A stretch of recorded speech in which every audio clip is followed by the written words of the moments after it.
Moving on, let us take a tour of the interface of Positron. The interesting thing you observe is this thing. That is the activity bar on the left.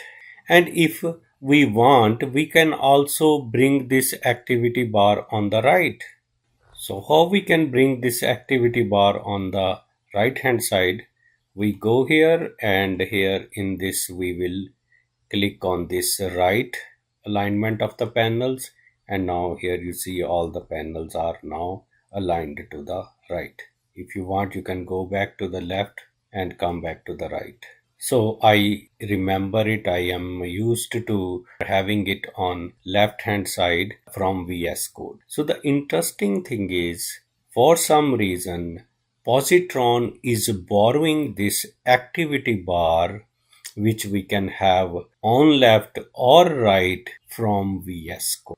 So this way we are very well aware of this activity bar if you are coming from VS Code. And this is borrowed in Positron from VS Code. How come? And Positron very efficiently integrates this activity bar, this code writing panels from VS Code because of something called Code OSS, which is open source core of VS Code. And being open source core, it allows Positron to integrate these effectively in the interface. Directly, I have not seen any proofs that there is a direct funding of Positron from Microsoft, but indirectly, definitely, Microsoft is supporting this.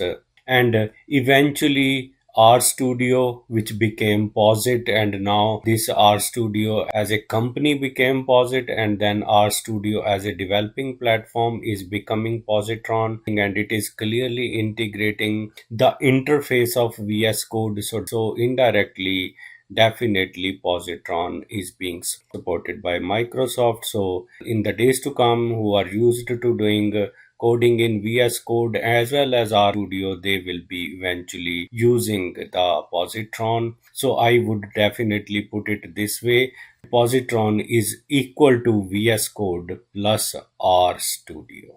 So let us leave it there for today. Thanks for joining. See you next time.